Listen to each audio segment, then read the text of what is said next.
नमस्कार। उदयपुर न्यूज के खास कार्यक्रम महामहिम के सम्मान में आप सभी का स्वागत करते हैं और इस कड़ी में हमारे साथ मौजूद है वो शख्सियत जिनका नाम है चंद्रगुप्त सिंह जी चौहान, जो बीजेपी के देहात जिलाध्यक्ष हैं। साथ ही आपको बता दें कि सामाजिक कार्यों में इनकी काफी रुचि रही है और अनाथ आश्रम भी इन्होंने खोला हुआ है। सामाजिक कार्य में हमेशा तत्परता दिखाते हैं और ये नाम किसी परिचय का मोहताज इसलिए भी नहीं है क्योंकि इनके पिता जोत सिंह जी दाई जी, जिन्हें आपने कई बार जिनके बारे में सुना होगा, और उन्हीं के नाम पर शहर में एक पुलिया भी बनाई गई है। जी हाँ, उन्हीं के पुत्र हमारे साथ मौजूद है, उनसे बात करेंगे। सर, बहुत बहुत स्वागत करते हैं आपका। धन्यवाद। सर, सबसे पहले तो गुलाब जी के नजदीकी आप रहे हैं, तो क्या क्या संस्मरण आपके रहे हैं वो आज मेवाड़ की जनता को इस कार्यक्रम के जरिए बताइए। मैं समझता हूँ गुलाब जी के नज़दीक तो वो पॉलिटिकल फील्ड में काम करने वाला प्रत्येक कार्यकर्ता रहा है जिन्होंने भारतीय जनता पार्टी के विचार परिवार से संबंध रहे। गुलाब जी को मैं 1977 से सक्रिय रूप से देख रहा हूँ, उसके पहले भी, क्योंकि मैं भी संघ का स्वयंसेवक था और जब शिविर वगैरह होते थे तो गुलाब जी का उस समय संपूर्ण व्यायाम का केंद्र जमाना, फील्ड जमाना, ये सारे दायित्व उनके थे और उस समय भी बड़े अच्छा घोष बजाते थे, वो जिसको बैंड कहते हैं सामान्य भाषा में। तो हम लोग तो बचपन से ही गुलाब जी से प्रभावित है और अनेक संस्मरण है, अनेक। अगर मैं समय लगाऊं तो सारा दिन भर में संस्मरण उनके पूरे होंगे, परंतु उनके जितना परिश्रमी कार्यकर्ता और मूल्यों की राजनीति करने वाला भारतीय जनता पार्टी का कार्यकर्ता मैंने अपने जीवन में नहीं देखा। क्या ऐसी चीजें हैं जो गुलाब जी से सीखनी चाहिए? गुलाब जी से प्रत्येक कार्यकर्ता का व्यक्तिगत रूप से ध्यान करना गुलाब जी की सबसे बड़ी खासियत है। अभी मैंने परसों आदरणीय राज्यपाल महोदय को टेलीफोन किया था, तो पूछा, बोला कि मुझे तुम्हारी तबीयत कैसे है चंद्रगुप्त। तो एक प्रकार से एक एक कार्यकर्ता का मन लेते हुए उनके बारे में जानकारी रखना एक गुलाब जी की सबसे बड़ी खासियत है। राजनीति में अगर बात करें कि अब राजनीति उनके बाद आगे चलेगी, तो क्या ऐसी चीजें हैं जो ध्यान में रखनी होंगी? क्योंकि गुलाब जी की बात करें तो जमीन से जुड़े हुए कार्यकर्ता थे, बाइक पर भी वो निकल पड़ते थे, सुबह से लेकर शाम तक लोगों से मिलना मिलाना उनका चलता रहता था। कोई फोन हो या कोई व्यक्ति उनके घर चला जाए, वो कभी किसी को मना नहीं करते थे। पार्टी के हर कार्यकर्ता को जानते थे, हर, चाहे झाड़ू कोटड़ा की आप बात करें तो वहां के लोगों तक के उनको नाम पता थे। तो क्या ऐसी चीजें हैं जो अब हम ध्यान में रखकर जो राजनीति अब संभालने वाले हैं वो आगे बढ़े? सामान्यतः ऐसा देखने में आ रहा है कि गुलाब जी के भाई साहब के जाने के बाद जो मुख्य रूप से चर्चा हो रही है उदयपुर विधानसभा को लेकर हो रही है। सामान्यतः एक वैक्यूम सा फीलिंग आ रही है सब जगह, एक वैक्यूम सा बन गया है, who is after Gulab Chand ji Kataria. जी बिल्कुल। तो मैं समझता हूँ गुलाब जी एक ऐसे शख्सियत थे जो बिल्डे होते हैं ऐसे कार्यकर्ता, केवल उदयपुर विधानसभा सीट ही नहीं, मैं समझता हूँ मेवाड़ की सभी 28 सीटों पर हम गुलाब चंद जी कटारिया को मिस करने वाले हैं। क्योंकि प्रत्येक चुनाव में, लगभग 77 के पश्चात के प्रत्येक चुनाव में, चाहे वो विधानसभा के चुनाव रहे, चाहे लोकसभा के चुनाव हो, चाहे वो पंचायतों के चुनाव हो, चाहे कोऑपरेटिव के चुनाव हो, चाहे बैंक के चुनाव हो, गुलाब जी का एक तरह से श्रेष्ठ कार्यकर्ता का चयन करने का एक तरीका था उनका। और एक अभिनव प्रयोग उन्होंने सरड़ा में जब उपचुनाव थे, सगुमर जो अब विधानसभा हो गई है, उन्होंने एक अभिनव प्रयोग किया जो राजनीति में अब चल रहा है। उन्होंने सब कार्यकर्ताओं को, जो दायित्ववान कार्यकर्ता थे, उनको इकट्ठा किया और इकट्ठा करके कहा, कोई किसी के पक्ष में नहीं, तुम अपनी वरीयता से 3 नाम लिख दो, तुम्हारा जनप्रतिनिधि कौन बने इसके 3 नाम लिखो। तो प्रत्येक कार्यकर्ता ने एक पर्ची पर 3-3 नाम लिखे और उस 3 नामों के आधार पर प्रथम वरीयता में अमृतलाल जी मीणा है जो आज विधायक है। तो गुलाब जी ने अनेक अभिनव प्रयोग किए और कार्यकर्ताओं के मन की भावना को समझते हुए उसके पार्टी के संवैधानिक स्वरूप के माध्यम से ढालने का प्रयास किया। सर, राजनीति में महत्वाकांक्षा होना लाजमी है।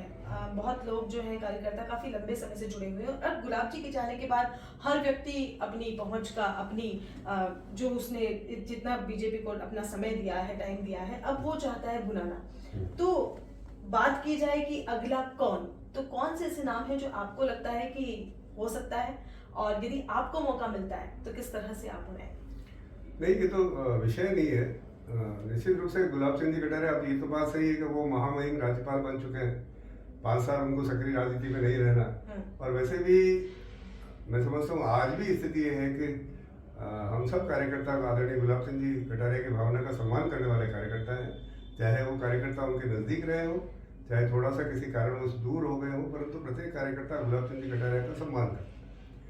जहाँ तक आपका प्रश्न था कि क्या संभावना रह सकती है, इस संबंध में मैं निवेदन करूं कि राजनीति एक ऐसा क्षेत्र है और जिसमें रहकर प्रत्येक कार्यकर्ता की अपनी कुछ कुछ महत्वाकांक्षा रहती है जी। और मैं समझता हूँ इतने वर्षों तक काम करने के पश्चात अनेक कार्यकर्ता हैं उदयपुर में जिनका हक भी बनता है, वो वर्षों तक पार्टी का काम करते आ रहे हैं, अपना समय का समर्पण करते हैं, अपना श्रम का समर्पण करते हैं, अपने धन का समर्पण करते हैं।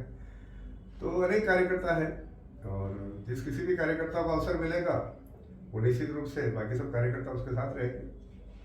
और जहाँ तक आपने मुझे कहा, मैं तो कहीं बहुत ज़्यादा इसमें न तो इच्छुक था, ना भारतीय जनता पार्टी का जिलाध्यक्ष भी मुझे पार्टी के आदेश से बनाया तो दायित्व तो निभा रहा हूँ, परंतु क्योंकि मैं भी उदयपुर का रहने वाला हूँ, मेरा जन्म यहाँ से हुआ, मेरी एजुकेशन यहाँ हुई, primary education, middle education, colleges, मेरी PhD यहाँ से हुई।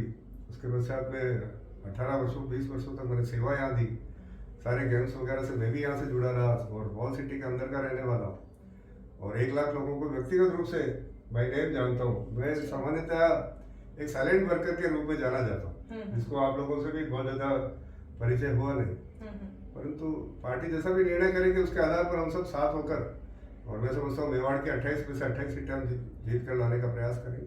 कुछ ऐसे सपने हैं जो गुलाब जी के अधूरे रह गए और हम भी चाहते थे कि वो पूरे हों, लेकिन अब वो चूंकि रुख कर चुके हैं, तो वो सपने किस तरह से आप पूरा करेंगे? क्योंकि आयरन नदी का सपना उनका बहुत हमेशा से रहा है। मैं आपको एक चीज निवेदन करूं कि गुलाब जी का जो विजन था ना, उसको सामान्यतः लोग समझ नहीं पाए। प्रयास क्या था Dewas initially it was a dream of Mohanlal ji Sukhade. उन्होंने उस सपने को पूर्ण करने का सबसे अधिक किसी ने प्रयास किया व्यक्ति ने, क्योंकि वो एकमात्र मेवाड़ के इस पीढ़ी के नेता हैं जिन्होंने मंगरा छाना हुआ। वो तो मंगरे छान कर उनको ये ज्ञान है कि कहाँ से पानी ग्रेविटी के आधार पर इस क्षेत्र से इस क्षेत्र में ट्रांसफर किया जा सकता है। ये एक जनप्रतिनिधि को इस प्रकार का सामान्यतः नॉलेज नहीं होता, परंतु उनको इन सब मंगरों का नॉलेज है। और आपने टनल्स देखी होगी, कितनी अच्छी टनल्स उन्होंने बनाई है। और उदयपुर को 50 वर्षों तक पेयजल की समस्या से मुक्त करने का किसी को श्रेय जाता है तो आदरणीय गुलाब चंद जी कटारे में जाता है। तो इसी संदर्भ में गुलाब जी के 2 शब्द मुझे याद आते हैं, क्योंकि मुझे कई बार प्रवास के दौरान, क्योंकि सामान्यतः शहर में प्रवास होता है छोटा होता है, हमें जब भी प्रवास करना होता था, यहाँ से कोटड़ा जा रहे हैं, यहाँ से फतेहनगर जा रहे हैं, यहाँ से दरियावत जा रहे हैं, तो प्रवास के समय बातचीत होती थी। तो उन्होंने कहा, उनका कहना था कि चंद्रगुप्त जी ये उदयपुर इतना सुंदर है कि इसको केवल नीट एंड क्लीन रखा जाए ना तो इसमें नैसर्गिक सौंदर्य इतना है कि अच्छा लगेगा। इसकी सफाई की आवश्यकता है, केवल इसकी सफाई की आवश्यकता है। और इसीलिए आपने देखा होगा कि उन्होंने जब तक वो यहाँ पर रहे उन्होंने सफाई पर पूरा जोर दिया। तो क्या मौका मिलेगा तो क्या विजन आपका रहेगा सर? नहीं, vision actually Udaipur tourist city है ना, डेस्टिनेशन मैरिज एक ऐसा प्रकल्प है। मैं आपको निवेदन कर रहा हूँ, मेरा डेस्टिनेशन मैरिज, जैसे लखनऊ देखिए है ना, लखनऊ में जो इधर सिटी है वो आज पूरी की पूरी वो जो एक पैचवर्क आता है उस कला पे निर्भर है। वहाँ लाखों की संख्या में माताएं बहनें उस रोजगार में संलग्न है। टूरिज्म एक ऐसी इंडस्ट्री है और मैं समझता हूँ अब नरेंद्र भाई मोदी ने अहमदाबाद की ट्रेन का उद्घाटन किया। बहुत शीघ्र ही हम आशा कर रहे हैं कि मार्च में हमें बॉम्बे की ट्रेन मिलेगी। तो आप कल्पना कीजिए, बॉम्बे की ट्रेन मिल गई, इंटरनेशनल एयरपोर्ट मिल गया, तो हम शायद आज जिस ऑफिस में आपके यहाँ गुलाबा के पास आप बैठा हो ना, ये कभी न कभी होटल में कन्वर्ट होगा, क्योंकि इतना टूरिस्ट आएगा उसको रूम की उपलब्धता नहीं रहने वाली। आप कल्पना कीजिए इतना बड़ा रोजगार, तो उदयपुर का संपूर्ण युवा और मैं समझता हूँ जो बेरोजगार युवा और जो माताएं बहनें घर बैठी हुई, वो टूरिज्म से यदि लिंक होकर, अरे आप डेस्टिनेशन मैरिज हो रही है, साड़ियाँ बन रही है, ओढ़ने बन रहे हैं, कोई ये ऐसा इस तरह की डिजाइन बन रही है, तो इसमें काफ़ी लोगों को रोजगार मिल सकता है। और मैं समझता हूँ उदयपुर बहुत अच्छा खूबसूरत शहर है ही, केवल गुलाब जी वैसा की बात को ध्यान में रखने की आवश्यकता है कि इसको साफ रखिए। सर, गुलाब जी के जाने के बाद अब जो हम राजनीति को देख रहे हैं, आप क्या महसूस करते हैं कि किसी तरह की कोई कंट्रोवर्सीज अब हो सकती है या किसी तरह की कोई आरोप प्रत्यारोप हो सकती है? क्योंकि महत्वाकांक्षा होना लाजमी है, जैसा कि पूर्व में भी मैंने कहा, तो हर व्यक्ति चाहता है कि गुलाब जी के बाद मैं तो अब उसके बाद क्या आपको लग रहा है कि किसी तरह की कोई कंट्रोवर्सी हो? नहीं, सामान्यतः एक परिवार में भी देखा जाए तो किसी न किसी विषय पर लेकर विचार अलग अलग होते हैं। सामान्यतः एक छोटे से परिवार में 5 लोगों के परिवार में भारतीय जनता पार्टी तो देश का सबसे बड़ा परिवार है। गुलाब जी साहब का हम सब पर बहुत अच्छे से, जिसको मैं नियंत्रण शब्द का उपयोग नहीं करूंगा, बहुत अच्छा मार्गदर्शन उनका हुआ करता था। जब भी हमारे पास कोई समस्या होती थी तो हम उनके पास चले जाते, तो हम स्वयं भी कॉन्फिडेंट हो जाते हैं कि हाँ, ये हमारा निर्णय है और ये भाई साहब की सहमति से बातें उचित थी। तो निश्चित रूप से भाई साहब की उपस्थिति, जैसा मैंने पूर्व में भी कहा, केवल उदयपुर विधानसभा में नहीं, संपूर्ण मेवाड़ में आदरणीय गुलाब जी साहब की अनुपस्थिति हम सबको खलने वाली है। परंतु क्योंकि पार्टी एक कैडर बेस्ड पार्टी, थोड़ा सा अंतर समझने का प्रयास कीजिए। भारतीय जनता पार्टी एक विचार के आधार पर बनाई गई पार्टी, एक कैडर बेस्ड पार्टी है।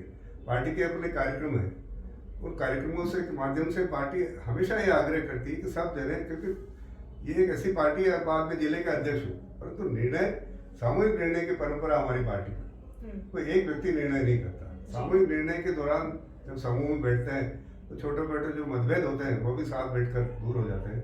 और मैं समझता हूँ अनेक लोगों की महत्वाकांक्षा होगी, अनेक दावेदार हैं, अनेक योग्य दावेदार हैं जिन्होंने वर्षों तक सामाजिक काम किए, वर्षों तक पार्टी की सेवा की, उनका हक भी बनता है।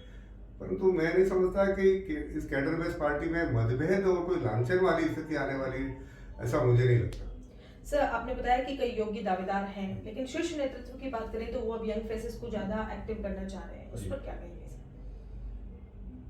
पार्टी की पॉलिसी है यंग फेसेस को एक्टिव करने की, परंतु कहीं कहीं सामंजस्य बैठेगा इसमें भी। और मैं समझता हूँ युवाओं को निश्चित रूप से आगे आना ही चाहिए। जिस प्रकार का हम लोगों ने देखा अभी पूरे सेंट्रल की मिनिस्ट्री में अनेक ऐसे युवा हैं जिन्होंने बहुत श्रेष्ठ मंत्री के नाते काम किया है।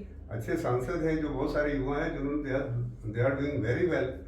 तो कहीं न कहीं युवाओं से अपेक्षा बढ़ भी गई है। और प्रधानमंत्री मोदी जी का जिस प्रकार से मार्गदर्शन है और पार्टी के जिस प्रकार से, अभी आपको स्मरण कराना चाहूंगा, पार्टी ने अभी एक कार्यक्रम किया था, नव मतदाता इंट्रोडक्शन, एक कार्यक्रम किया था।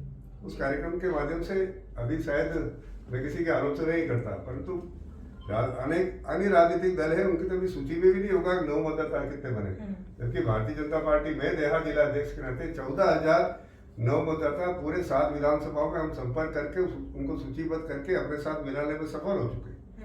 तो कहीं कहीं युवाओं को अट्रैक्ट करने का पार्टी का अपना कार्यक्रम है। हम नव मतदाताओं को भी अट्रैक्ट कर रहे हैं और युवा नेतृत्व को भी आगे बढ़ाने का निश्चित रूप से प्रयास पार्टी करेंगे, ऐसी मेरी मान्यता है। तो गुलाब जी की कमी को तो पूरा नहीं किया जा सकता है, लेकिन अब आप लोगों के हाथों पर वो कमान है, कंधों पर जिम्मेदारी है, तो जनता से ऐसे में क्या कहना चाहेंगे? नहीं, जनता गुलाब जी साहब के प्रत्येक जनता, प्रत्येक समाज से जिस प्रकार का संबंध था, तो कहीं कहीं मिस करने वाली जनता। परंतु गुलाब जी एक ऐसे व्यक्ति है जो सच्चे मामले में मेवाड़ी है। मैं एक दृष्टांत कहना चाहता हूँ। आपके ऑफिस में श्रीनाथ जी विराजे हुए है ना, जितना कष्ट भगवान श्री कृष्ण ने भोगा ना, उसकी कल्पना कृष्ण नहीं कर सकते है ना। किस प्रकार से उस आयु में जब उनके सखाओं को छोड़कर उनको ब्रजभूमि से मथुरा जाना पड़ा और मथुरा से द्वारिका जाना पड़ा, परंतु आदेश था, आदेश किस तरह सर्व शक्ति का आदेश था कि नहीं, तुम्हें ये सब दायित्व पूर्ण करना।